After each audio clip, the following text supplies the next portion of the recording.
ہمارے ہاں سیرت کے جلسے تو آج کل ہوں گے، بے شمار ہوں گے، ہر جگہ ہوں گے. ہوتا کیا ہے؟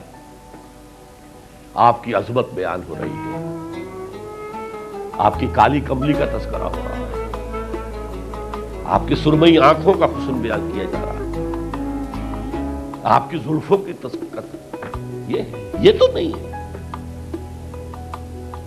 اس میں کوئی شک نہیں. تمام انبیاء اور رسول کو جو کمالات عطا ہوئے، محمد کو وہ سب عطا ہوئے صلی اللہ علیہ وسلم. اس نے یوسف دم عیسیٰ ید بیضا داری، آنکھ خوبہ ہمدارن تو طلحہ داری. لیکن حضور فرماتے ہیں تمام نبیوں اور رسولوں نے جو تکالیف برداشت کی، میں نے وہ سب کی سب برداشت کی. یہ کوئی بیان کرتا ہے؟ کیسے بیان کرتا؟ اس سے تو کچھ سبق ملتا ہے کہ کچھ تو تم بھی کرو بھائی. کہاں عاشق رسول بنے پھر رہے ہو، کہاں عید میلاد النبی منا رہے ہو، زمین و آسمان کے کلامے اللہ سے بھی اوپر کر رہے ہو راتوں کے اندر. یہ نہیں ہے محمد سے نسبت اور تعلق کا معاملہ. اب آپ دیکھیے، جو اب واقعاتی انداز میں تو جانے کا وقت ہے نہیں نا، لیکن ایک بات آپ کو بتا دوں، دشمنوں نے اقرار کیا ہے کہ تاریخ انسانی کا عظیم ترین انقلاب محمد نے برپا کیا صلی اللہ علیہ وسلم. M N Roy of India, member of communist international, اس نے 1920 میں تقریر کی لاہور میں بریڈلا ہال میں، دی ہسٹوریکل رول آف اسلام. وہ کتاب اب بھی انڈیا میں چھپتی ہے. اس نے کہا تاریخ انسانی کا عظیم ترین انقلاب محمد نے برپا کیا. اور اس نے کہا یہ نری فتوحات نہیں تھیں، فتوحات تو سکندر نے بہت کر دی تھی، اٹیلا نے بہت کر دی تھی، چنگیز نے بہت کر دی تھی. وہ بروٹ فورس تھی، وہ وحشی قوت تھی. اور محمد کی فتوحات اور ان کی امت کی فتوحات سے نئی تہذیب دنیا میں آئی، نئی روشنی دنیا میں آئی، نئے علوم ایجاد ہوئے، دنیا منور ہو گئی. بہت عمدہ کتاب ہے ہسٹوریکل رول آف اسلام. 1980 کے قریب کتاب چھپی امریکہ میں، دی 100 a selection and gradation of the 100 most influential personalities of human history. تاریخ انسانی کا دھارا بہتا ہے، ہم بھی اس میں بہ رہے ہیں، جدھر بہ رہا ہے ہم بھی بہ رہے ہیں. چلو تم ادھر کو ہوا ہو جدھر کی. کچھ لوگ ایسے ہوتے ہیں کہ جو دھارے کا رخ بدلتے ہیں.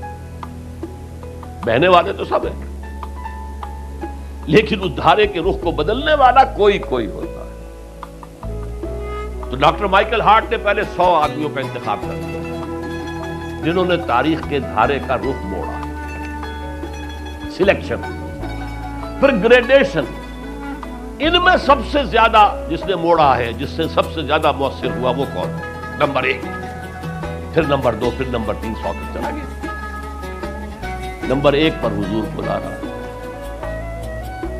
عیسائی ہے اور ابھی تک کوئی اطلاع نہیں ہے اس کے اسلام لے آنے کی. زندہ ہے، مینہٹن میں رہتا. اس نے پھر اس کی وجہ بیان کی کہ naturally I O an explanation. Jesus کو جسے خدا مانتے ہیں اسے نمبر 3 پہ لے گیا، حضور کو نمبر 1 پر. اور جواب کیا دیتا ہے؟ ایکسپلینیشن کیا ہے؟ This is because he is the only person supremely successful in both the religious and secular fields. جتنے بڑے لوگ دنیا میں ہیں وہ یا ادھر اونچے ہیں تو ادھر کچھ نہیں، ادھر اونچے ہیں تو ادھر کچھ نہیں. بڑے حکمران، بڑے فاتح، اخلاقی اور دینی اور روحانی اعتبار سے 0 بلکہ مائنس. بڑے مذہب، اخلاقی تعلیمات، روحانی تعلیمات بہت اونچے، گوتم بدھ، حضرت مسیح، لیکن ریاست، حکومت، سیاست 0. ایک ہی شخص، کتنی بڑی سچائی اس کے قلم سے نکلی ہے. دی only person supremely successful in both the religious and the secular field. بہرحال یہ سمجھیے کہ تکمیل رسالت کا یہ مرحلہ ہے، یہ مظہر ہے۔ اگر حضور نے اس کو قائم کر کے نہ دکھایا ہوتا تو کہا جا سکتا تھا کہ ٹھیک ہے جی نظام تو بڑا اچھا ہی ہے، لیکن یہ انہونی بات ہے، بھلا کوئی بات ہے، سید القوم خادم ہو، قوم کا سردار خادم ہوتا ہے، شاعری ہے، یہ اچھا شعر کہہ دیا ہے۔ لیکن محمد نے وہ نظام قائم کیا جہاں ابو بکر اور عمر خادم تھے، چٹائیوں پر بیٹھتے تھے، پیمن لگے ہوئے کپڑے پہنتے تھے۔ رات کو گشت کے دوران کسی عورت کے کراہنے کی آواز آئی، پتہ کیا معلوم ہوا کہ درد ذہن میں ہے اور کوئی اٹینڈ کرنے والا نہیں ہے۔ فوراً گھر گئے، اپنی بیوی کو لے کر آئے، فرسٹ لیڈی، اور اس نے مڈ وائف کا کام کیا۔ ایک اور جگہ دیکھا، بچوں کے رونے کی آواز آئی، پوچھا کیا ہے؟ ماں نے کہا کہ میرے پاس کھانے کو کچھ نہیں ہے، بچے بھوک سے بلک رہے ہیں، اور میں نے یہ صرف ہانڈی چڑھا دی ہے چولہے کے اوپر کے دھوکہ دینے کے لیے کہ کچھ پکا رہی ہیں، تھوڑی دیر میں روتے دھوتے سو جائیں گے۔ کانپ گئے، گئے بیت المال، وہاں سے ایک بوری آٹے کی اپنے کندھے پر غلام سے کہا میرے کندھے، اس نے کہا میں نہیں چلتا ہوں، نہیں قیامت میں تم میرا بوجھ نہیں اٹھا سکو گے۔ اپنے کندھے پر بوری لگ کر گئے ہیں، وہاں جا کر کھانا پکوایا ہے۔ یہ سید القوم خادم ہے، کبھی دیکھی تھی دنیا نے یہ بات؟ قائم کر کے دکھایا، نوع انسانی پر حجت قائم کی ہے۔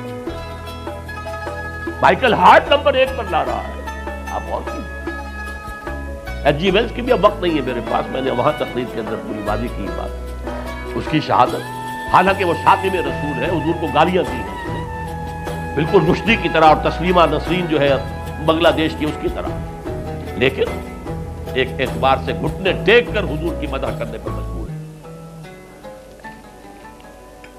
تو یہ اصل میں بات تکمیل رسالت ہے، پیش کر دینا، پہنچا دینا، وما علینا الا البلاغ، یہ بھی رسالت کا معاملہ ہے، یہ ابتدائی مرحلہ ہے۔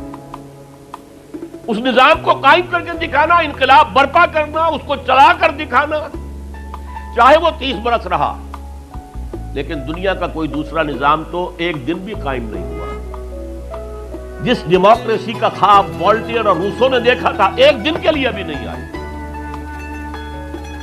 یہ تو کیپٹلسٹ کی ڈکٹیٹرشپ ہے جسے جمہوریت کہا جا رہا ہے۔ جمہوریت کہاں ہے؟ It's the dictatorship of the capitalist. Billionaire نہ ہو تو آپ الیکشن کیسے لڑیں گے؟ عام آدمی الیکشن لڑ لے گا۔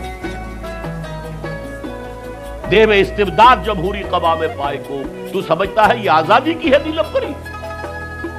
ہم نے خود شاہی کو پہنایا ہے جمہوری لباس، ابلیس کا ایک مشیر کہہ رہا ہے، ہم نے خود شاہی کو پہنایا ہے لباس، جب ذرا آدم ہوا ہے خود شناس و خود نگر، آدمیوں میں اپنے حقوق کا ذرا احساس، اور یہ احساس محمد نے پیدا کیا صلی اللہ علیہ وسلم۔ اس کے تحت انہوں نے کہا اچھا وہ انسانی حاکمیت ٹنوں کے حساب سے فرعون کے سر پہ رکھی ہوئی تھی گندگی، اب ہم نے کیا کیا، وہ تولا تولا سب میں بانٹ دو، گندگی تو گندگی رہے گی، نجاست تو نجاست رہے گی۔ انسانی حاکمیت ایک شخص کی ہو، انسانی حاکمیت پوری قوم کی ہو، کفر ہے، شرک ہے۔ بہرحال تکمیل رسالت کا ایک پہلو یہ ہے، اس کی مثال میں آپ کو دے دوں، نام چونکہ پہلے بھی 2 مرتبہ لے چکا ہوں، سقراط کا شاگرد بھی اور شارح بھی، سقراط کی اپنی کوئی کتاب نہیں ہے، وہ معلم تھا، بس اس کا فلسفہ بیان کیا ہے افلاطون نے، اور پلیٹو نے کتاب لکھی دی ریپبلک۔ اب دیکھیے آج سے 2500 سال پرانی کتاب ہو گئی، حضرت عیسیٰ سے 300-400 برس پہلے، کتاب اتنی زوردار ہے آج تک زندہ ہے، ورنہ کتابیں ختم ہو جاتی ہیں، کوئی زوردار کتاب ہو تو زندہ رہے گی۔ نقشہ پیش کیا ایسے ہونا چاہیے، نظام حکومت ایسا ہونا چاہیے، فلاں ایسا ہونا چاہیے، فلاں ایسا ہونا چاہیے، لیکن وہ نظام ایک دن کے لیے بھی دنیا میں کہیں قائم نہیں ہوا، لہذا اسے کیا کہیں گے، یوٹوپیا ہے، ایک خیالی جنت ہے۔ حضور نے بھی خیالی جنت پیش کرنی ہوتی، قائم کر کے نہ دکھاتے تو وہ حجت نہیں بن سکتی۔